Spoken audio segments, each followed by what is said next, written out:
Hello everyone, welcome back to my channel. So as I promised yesterday that I will upload a medical examination video on tomorrow, so I am uploading it today, and you can share this video to the other candidates also who are going to appear in the MNS SSC 2024 examination and who have given their written exam of MNS 2024. So this will be helpful to all of you and to the other candidates also. So let's just start the video.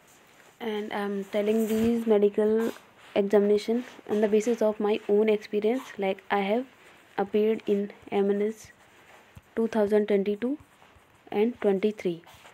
ठीक है, तो 2 साल में देके आई हूँ MNS का interview and medical examination, इसलिए मुझे पता है कि वहाँ कौन कौन सी प्रोसेस होती हैं, कौन सा मेडिकल टेस्ट किस तरीके से होता है और किस डे क्या होता है, फर्स्ट डे क्या होता है, सेकंड डे क्या होता है, थर्ड डे क्या होता है, इसलिए मैं आपको बता रही हूँ. And so trust me, this will be very helpful. And कुछ टाइम पहले जब 2022 और 2023 की भी मैंने वीडियोस अपलोड की हुई है, तो अगर आप लोग चाहें तो उन वीडियोस को देख सकते हो. उसकी लिंक मैं आई बटन और डिस्क्रिप्शन बॉक्स दोनों में दे दूँगी. ठीक है, उसमें मैंने सारी डिटेल्स को डिस्कस किया हुआ है कि इंटरव्यू कैसे होता है, मेडिकल टेस्ट कैसे होते हैं. So you can watch those videos. So let's just start.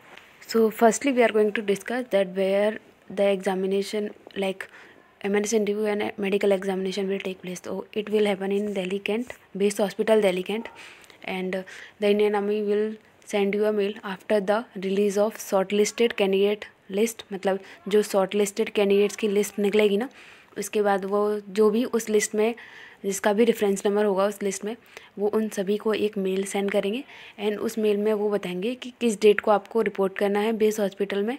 And जो भी आपके मतलब डेट होगी, जैसे मान लो अगर उन्होंने शॉर्ट लिस्ट की जो डेट है, मतलब जो लिस्ट है वो अभी रिलीज़ करी फरवरी के फर्स्ट वीक, एंड जो आपके जो एग्जामिनेशन है मतलब मेडिकल एग्जामिनेशन एंड इंटरव्यू वो स्टार्ट हो गई आफ्टर 10 फरवरी. तो हो सकता है कि किसी की 11 फरवरी को बुलाएं, किसी को वो 12 फरवरी को बुलाएं. ऐसा नहीं है कि एक ही दिन सब लोगों को बुलाते हैं, नहीं, वो डिवाइड कर करके बुलाते हैं. मतलब एक दिन में 100 से 150 के बीच में वो कैंडिडेट्स को बुलाते हैं. ठीक है, हो सकता है वो जैसे किसी को 11 फरवरी को बुलाएंगे तो उसमें हो सकता है 120 बुलाएं, 150 बुलाएं, 100 बुलाएं, है ना. तो इतने सारे कैंडिडेट्स को वो बुलाते हैं. ठीक है, उनका पहले इंटरव्यू कराते हैं, फिर उनके मेडिकल एग्जामिनेशन कराते हैं, देन उनका वो मेडिकल बोर्ड में बताते हैं कि वो मेडिकली फ़िट हैं या फिर अनफिट हैं, है ना. तो ये हो गया. तो अब आपको पता पड़ गया कि आपको जाना कहाँ है इंटरव्यू और मेडिकल एग्जामिनेशन के लिए. तो आपको बेस हॉस्पिटल जाना है जो कि दिल्ली कैंट में. ठीक है, फिर आते हैं कि ऑल अबाउट मेडिकल एग्जामिनेशन, मतलब कि वहाँ पर इंटरव्यू के बाद में जो भी आपके मेडिकल टेस्ट होने हैं वो कितने मेडिकल टेस्ट होंगे एंड कौन कौन से मेडिकल टेस्ट होंगे जो वो वहाँ पर होंगे. तो जो बेसिकली जो मेडिकल टेस्ट होते हैं वहाँ पर total number of medical test मैं आपको बताने वाली हूँ कि कितने होंगे. तो बेसिक जो सबसे पहले जो टेस्ट होता है वो होता है blood test, urine test, ear का टेस्ट, आई का टेस्ट एंड डेंटल चेकअप. मतलब ये तो सबसे पहले ही होता है. ठीक है, मतलब आपका ब्लड टेस्ट होगा. ब्लड टेस्ट में आपका जो हीमोग्लोबिन का लेवल है वो चेक करेंगे आप, वो कि मतलब कितना है आपका हीमोग्लोबिन लेवल. जो उनके अकॉर्डिंग जो क्राइटेरिया है, अगर उस क्राइटेरिया को आप फुलफ़िल नहीं करते हैं then you will be unfit. अगर आप उस क्राइटेरिया को फिल करते हैं then you will be fit, right. Then आपका होगा यूरिन टेस्ट में वो चेकअप करते हैं कि मतलब आपको कोई इन्फेक्शन तो नहीं है, लाइक ईस्ट, बैक्टीरियल इस टाइप का, या फिर कोई STI या STD इस तरीके का कोई इन्फेक्शन नहीं होना चाहिए. वो ये वाला चेकअप गायनों में भी करते हैं. ठीक है, और डायबिटीज़ का भी चेकअप होता है यूरिन टेस्ट के थ्रू. तो आपको ये सारी कोई डिसीज़ नहीं होनी चाहिए. अगर आपको ये डिसीज़ हैं then you will be medically unfit, right. Then आपका होता है ईयर टेस्ट. ईयर टेस्ट में आपको सारे मतलब जो भी ईयर का होता है, आपके कानों में कोई वैक्स वगैरह नहीं होनी चाहिए. अगर किसी के कानों में है तो वो उससे निकलवा के जाना, अदरवाइज टेम्प्रेरी रिजेक्शन मिलेगा तो 2-3 दिन और ख़राब हो जाएंगे. ठीक है, फिर आपका होता है आई टेस्ट. आई टेस्ट में आपका जो चश्मे का नंबर होता है दैट विल बी चेकड. ठीक, देन होता है आपका डेंटल चेकअप. तो डेंटल चेकअप में 2 से ज़्यादा कैविटीज़ नहीं होनी चाहिए आपको, बाकी आपके सारे के सारे दांत जो हैं वो प्रॉपर होने चाहिए.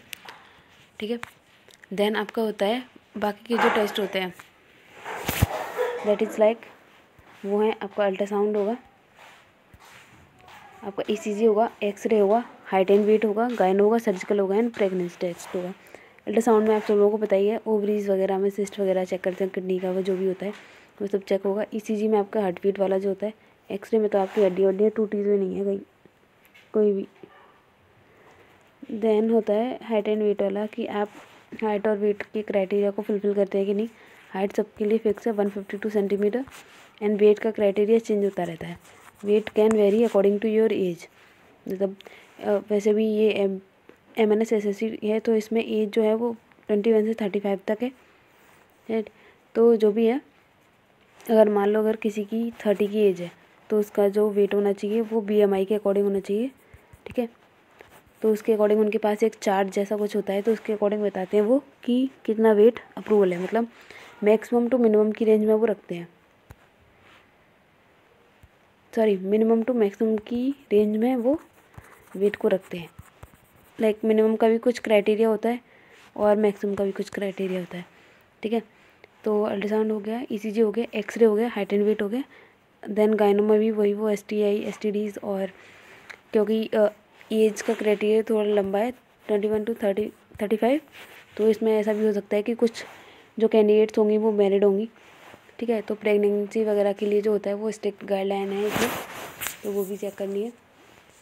देन आपका सर्जिकल होगा, सर्जिकल में वो आपके नॉक नीज वगैरह देखते हैं, ठीक है। बोन्स का अलाइनमेंट देखते हैं कि प्रॉपर है या नहीं, ठीक है। देन आता है प्रेगनेंसी टेस्ट का, तो उन्होंने स्पेसिफिकली एक पूरा डिटेल में बताया हुआ है कि क्या क्या होना चाहिए।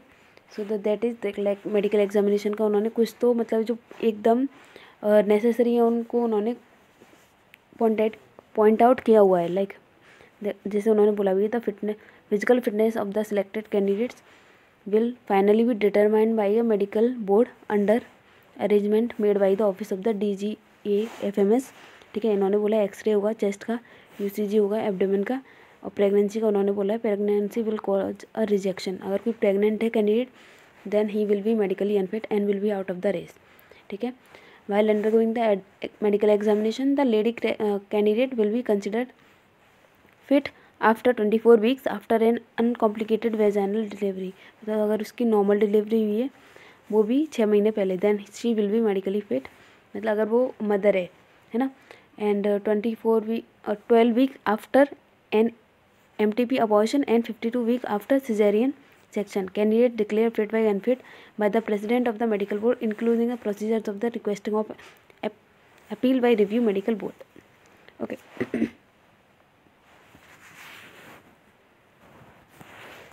सो बेसिकली जो भी था उसमें ये लिखा हुआ है कि जो अगर आप एक मदर हैं और आपकी जो बेबी है वो मतलब आपका जो भी प्रेगनेंसी का ड्यूरेशन था, मतलब आपका जो बेबी हुआ है वो आपका 6 महीना पहले हो जाना चाहिए। एंड योर मतलब आफ्टर जो प्रेगनेंसी आपका जो टाइम होना चाहिए ना वो मिनिमम 6 मंथ का होना चाहिए, ठीक है, 24 वीक्स, ठीक है।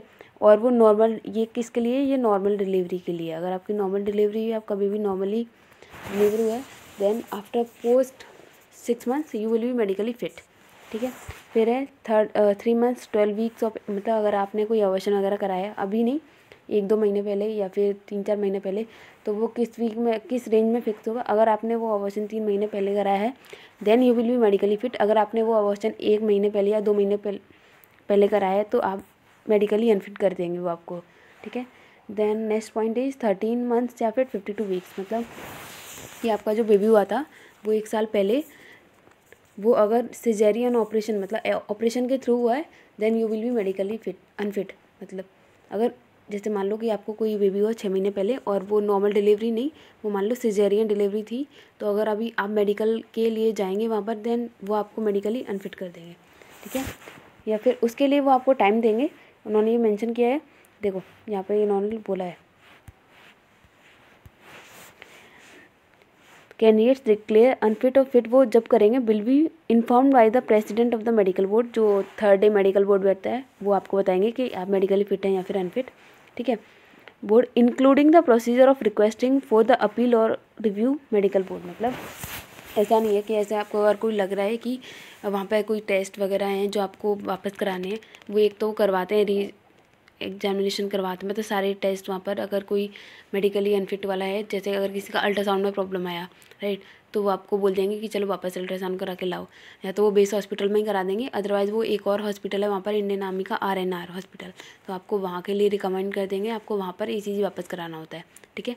जैसे और ECG के अलावा जैसे ब्लड टेस्ट हो गया, यूरिन टेस्ट हो गया, अगर एक बार में आप मेडिकली अनफिट आ गए हैं तो ये कुछ ऐसे सेक्शन है जहाँ पर टेम्प्रेरी रिजेक्शन मिलता है ना, तो आप मेडिकली फिट हो सकते हैं वापस उन टेस्ट को कराकर, ठीक है। हो सकता है कि जैसे ईसीजी का प्रॉब्लम आ जाता है ब्लड का, तो हीमोग्लोबिन बढ़ जाता है, तो ये वाले टेस्ट में जो होते हैं ना, जो जिन्हें परमानेंट रिजेक्शन मिलता है, वो सॉरी टेम्प्रेरी रिजेक्शन मिलता है, वो वापस अपने जो टेम्प्रेरी रिजेक्शन मिलता है उसे हटा सकते हैं। ठीक है, तो अगर आप अपील या रिव्यू वगैरह के लिए वहाँ पर अप्लाई करेंगे तो ये पॉसिबल है, देन यू कैन अपील और review.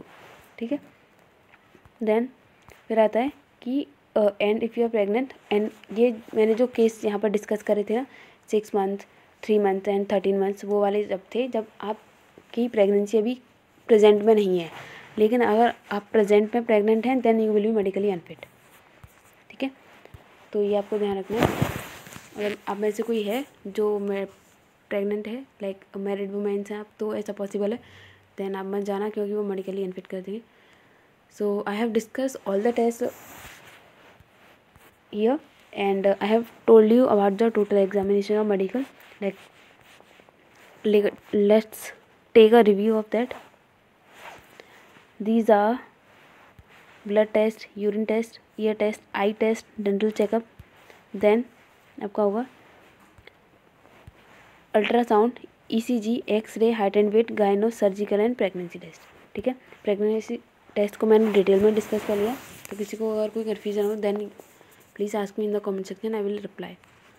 Okay, so firstly and now I am going to tell you that how this test will take place, मतलब कौन से दिन कौन सा टेस्ट होना है, क्योंकि आपको वहाँ पर 3 से 5 दिन के बीच, मतलब इतने 3 दिन तो लगते ही लगते हैं। ठीक है, तो 3 दिन में कौन कौन से टेस्ट होने, blood test, urine test, ear test, eye test और डेंटल, ये तो हो जाता है फर्स्ट डे, आपका जो इंटरव्यू होगा ना उसी के साथ में। ठीक है, देन सेकंड डे होता है आपके ultrasound, ECG, X ray, height and weight, gyno, surgical और प्रेगनेंसी, ये होते हैं सेकंड डे। ठीक है, और थर्ड डे होता है आपका मेडिकल बोर्ड, मतलब उस दिन थर्ड डे को आपको पता पड़ेगा कि आप मेडिकली फ़िट हैं या फिर अनफिट है। ठीक है, तो इसमें जो हाइट एंड वेट वाला है ये भी बहुत इंपॉर्टेंट है, तो इसको भी, मतलब अगर आपका वेट अगर आपकी हाइट के अकॉर्डिंग और आपकी एज के अकॉर्डिंग अगर ज़्यादा है, ओवर वेट वाली कैटेगरी में है, तो देख लेना। ज़्यादा मतलब इतना भी ज़्यादा नहीं होना चाहिए कि जैसे 10-15 किलो ज़्यादा है आपका वेट, आपकी एज और हाइट के अकॉर्डिंग तो गड़बड़ हो जाएगी। वैसे वो टाइम तो देते हैं, बट तब भी कोशिश करना कि अभी से डाइट करना शुरू कर दो, तो तब तक घट जाएगा, क्योंकि अभी 1 महीना तो मान के चलो कि इतना तो मिलेगा ही आपको आपके इंटरव्यू और मेडिकल के लिए, है ना। तो अगर अभी किसी को कोई और इन्फॉर्मेशन चाहिए, जैसे मैंने सारे बता दी कि कौन कौन से मेडिकल टेस्ट होने, किस किस तरीके से होने, कौन से मेडिकल टेस्ट किस दिन होंगे। आपका मेडिकल वो फर्स्ट डे आपका ब्लड, यूरिन, आई, ईयर, डेंटल होगा और आपका इंटरव्यू होगा। ठीक है, सेकंड डे आपका UCG होगा और एक्सरे होगा, ECG होगा, हाइट एंड वेट होगा, गायनो होगा, सर्जिकल होगा, है ना, और प्रेगनेंसी टेस्ट वाला होगा।